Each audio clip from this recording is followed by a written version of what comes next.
Mosquitoes, the most dangerous animals in the world, with over 700,000 deaths worldwide attributed to diseases carried by these insects. In Malaysia, there has been an unprecedented increase of dengue, with over 120,000 cases recorded in the year 2016.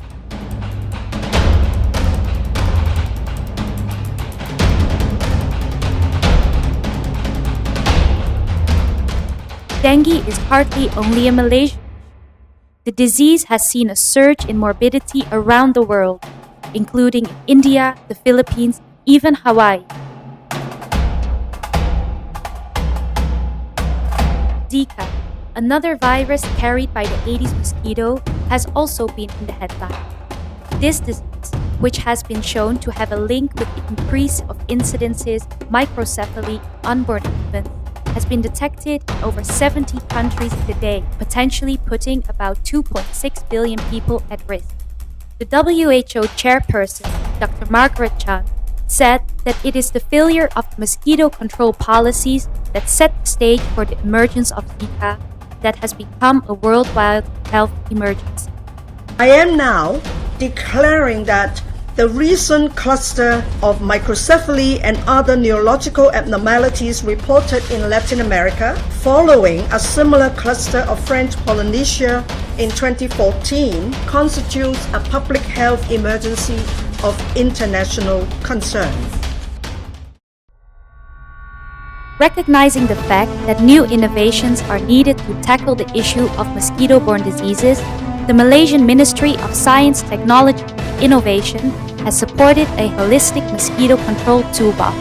This project successfully reduced dengue morbidity by 54.7% within a 3-month implementation period in 13 sites all over Malaysia. This project was known as Komuniti Bebas Denggi.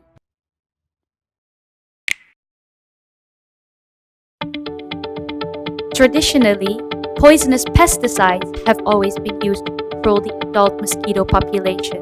However, it has been proven by studies that fogging has severe limitations.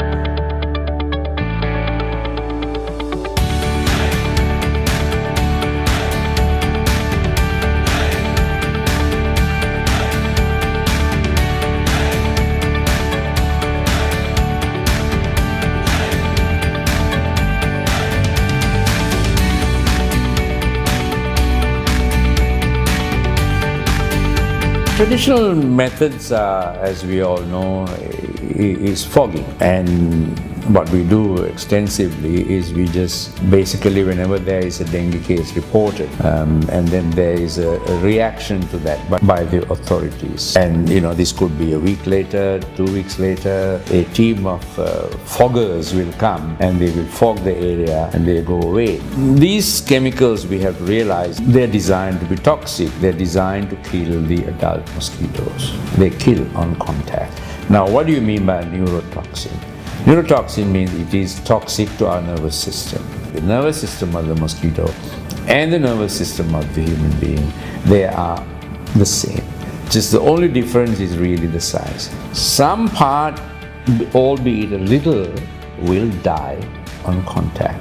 So this is not a very good thing from a health point of view.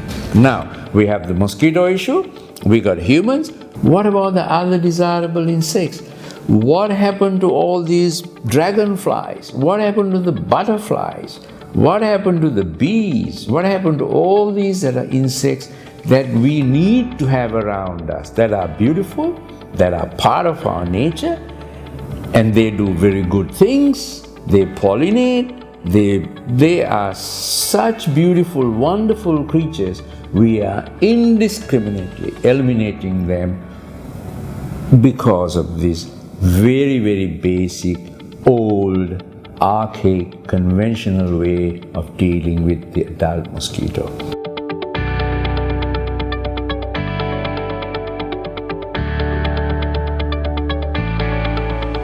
Mosticide is a biolarvicide. We call it a super biolarvicide because it works so wonderfully well. Now, the beginnings of this, the molecule which is the essential part of mosticide, the superbiolarvicide, is called TMOF, trypsin modulating oostatic factor.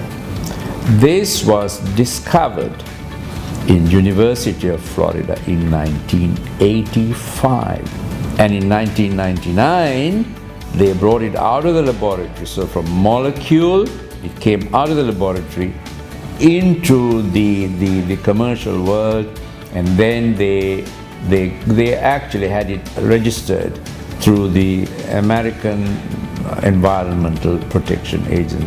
We then brought these technologies from the United States to Malaysia, and with the help of the Malaysian government, we then started to commercialize. In doing so, we found that it is beneficial to combine this trypsin modulating oostatic factor. If we mix it with a commonly available, widely used, called Bacillus thuringiensis israelensis, and this is an effective biolarvicide, but it has certain limitations.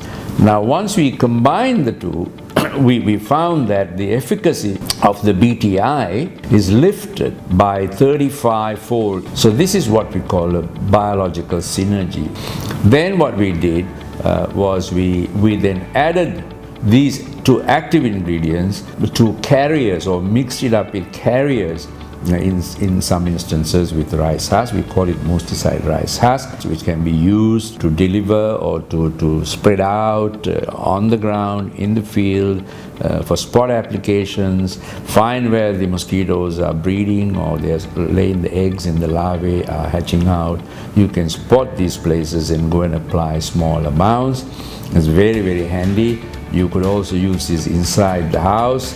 There's another version of it, musticide WP. WP stands for wettable powder. You mix it with water, and then you can actually use existing or conventional type of sprayers to apply this on rooftops, gutters, tree crowns. Basically, it can be aerosolized into the wide atmosphere, and these tiny particles, and then when they deposit, when they come down and fall into places where the mosquitoes breed, the larvae are hatching, and you find that within a very short period of time they all die. Now, how do they die? They die not by contact. It's completely non-toxic. They actually ingest. They eat these particles. They eat the BTI. They also eat the TMOF molecule, which is now encapsulated in a dried yeast. They seem to like that. They eat that, and then that has a very, very desirable effect of blocking their digestive system. So they go on to eat and eat and eat, and then what literally happens is they explode because there is a metabolic starvation, and they die. And now in most instances we see that this happens within the hour. It's highly effective, very rapid action, so this is a very easy way to get rid of mosquitoes.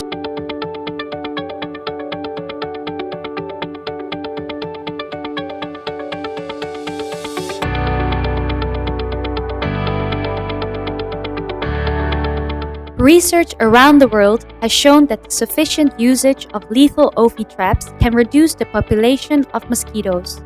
For the purpose of the dengue control toolbox, the project has engaged the Kuala Lumpur City Hall to create this trap.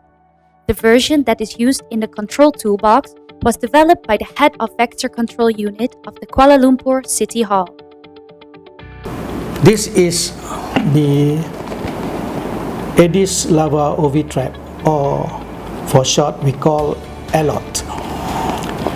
It has openings on the cap, and then inside there is a funnel. The gravid Aedes mosquito will go in through the windows, and it will lay on the funnel where the eggs are being laid. Once the egg hatches into the larvae, it will travel down the funnel into the container, which is filled with water up to 3/4 of the level. When the larvae develops into pupa and the pupa hatches out, the mosquito is trapped under the funnel in the air space between.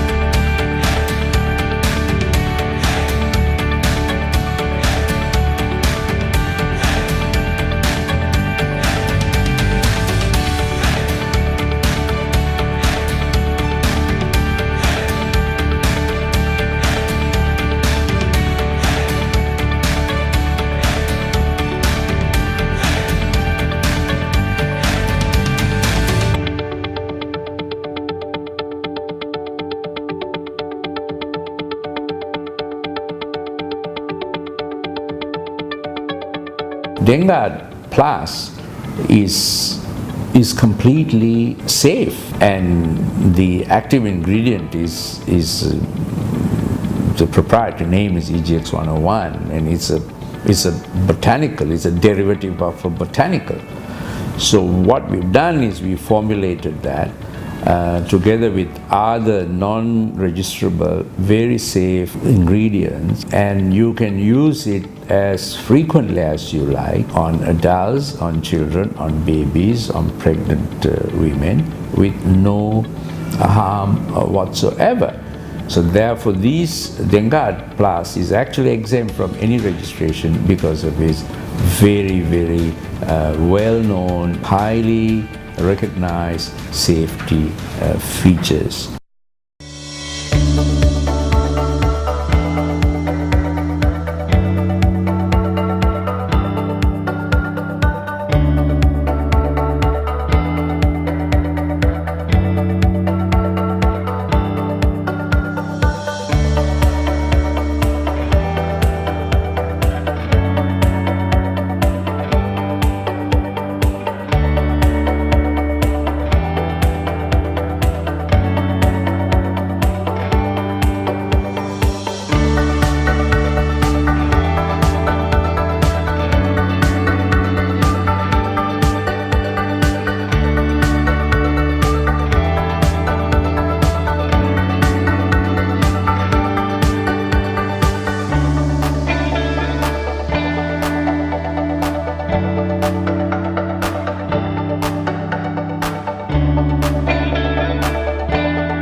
Technology is only a small part of the effort.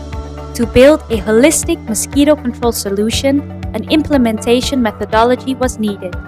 The dengue control toolbox was applied in a program that is known as Komuniti Bebas Denggi, which combined the use of the technology developed and a proprietary methodology developed by Entogen.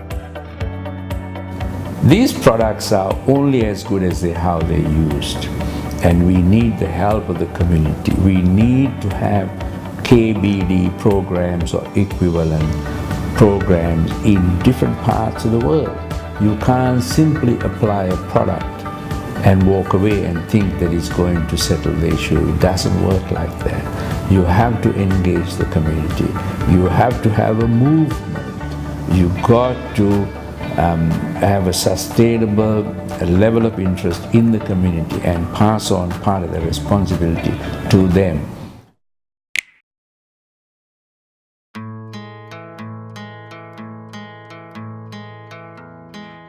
Komuniti Bebas Denggi is a project by Kementerian Sains, Teknologi dan Inovasi Malaysia, MOSTI, and the technology partner Entogenex, project manager InnoBiologics, Sundram Berhad.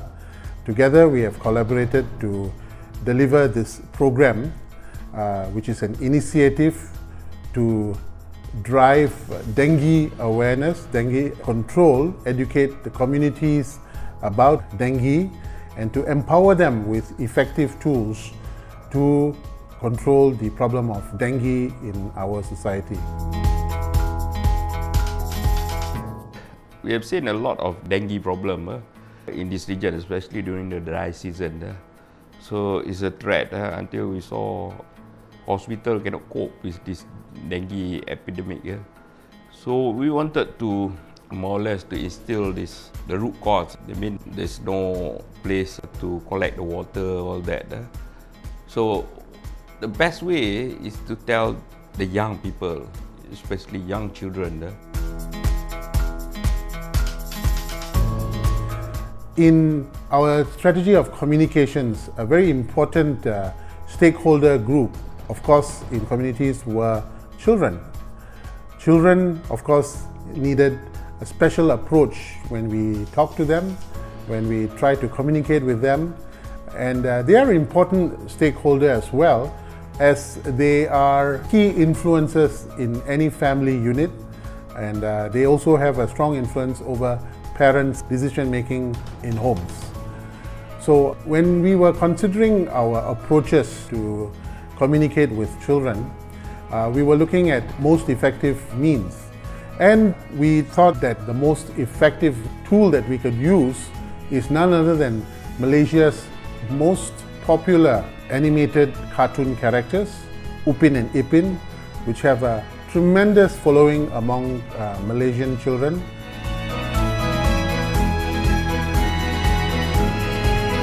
Upin Ipin is a very special show to the children, where each episode will put message or education to it. But the way we do it, we don't preach. What we did is all the subject we carefully crafted so that Upin and Ipin will show all the good deed, good morals, all that for the children to emulate. So a lot of the messages that we put in is by a very subtle way. It's not hard sell. By doing that, the children will emulate and then they will start telling their parents that Upin is doing this, is it true or what? So then we expect the parent will discuss with the children, where we create a bonding between the parents and the children. And then the parent will explain more what it's all about so that it will be understood for the whole family.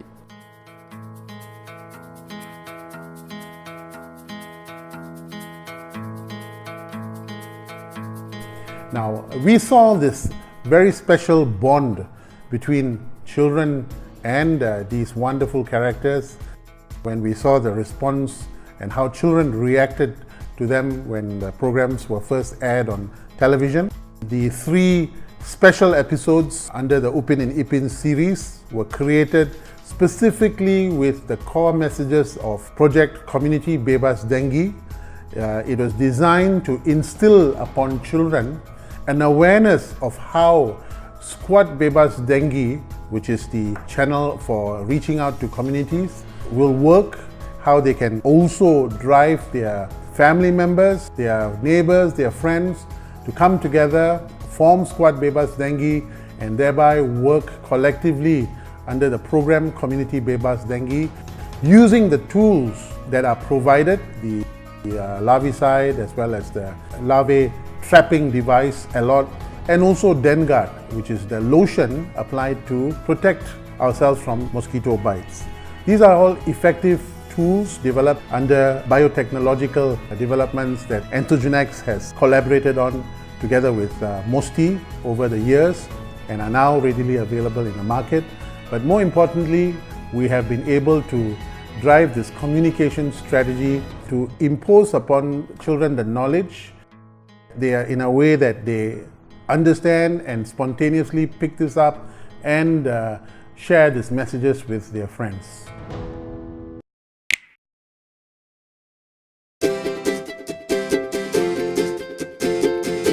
Using data that was sourced from the Malaysian Ministry of Health, it was found that the program managed to reduce dengue morbidity by 54.7%. Sites in Johor, in particular, showed remarkable results.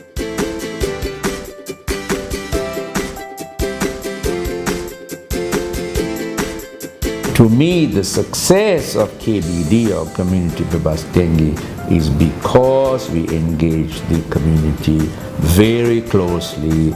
We interacted with them, they interacted with us, they trusted us, and we empowered them. We gave them lots of knowledge. We gave them material. We taught them how to use these materials, these biological tools. We then brought in various communication tools, various messengers like Upin Ipin, which is a well-known cartoon, 2 little twins, 6-year-old little twins, with everybody in Malaysia. All children in Malaysia know who Upin Ipin are. They came in, they became very powerful messengers in the fight against mosquito, in the fight against dengue, and they did a wonderful job. So it was essentially, the success is because of the tools, because of the very effective, novel ways of messaging. Of course, we would not have achieved any of this success without the help of the government of Malaysia, and that help came through Ministry of Science, Technology and Innovation, and then of course our project manager InnoBio, which is a biotechnology company. We work in very close collaboration with them. We also had the support and help from UKM, University Kebangsaan Malaysia, which is a leading university in Malaysia. We also were under the supervision, under the auspices of the Academy Science of Malaysia, which gave us a lot of guidance. Selanjutnya menerusi program ini, sebanyak 100.000 kit rumah ataupun home kit akan dialihkan kepada rumah-rumah terpilih di negeri Selangor, Kuala Lumpur, Johor, Negeri Sembilan, Melaka, dan sebagainya. Kit rumah ini mengandungi 3 program Mosquito, 500 ml Dengue Cream penghalau Denggi, 1 unit Covid Trap yang diinovasi oleh Dr. Zainal dari Dewan Donor Kuala Lumpur. 1 CD mengandungi apps dan games dan juga bacaan dalam bentuk buku dan risau.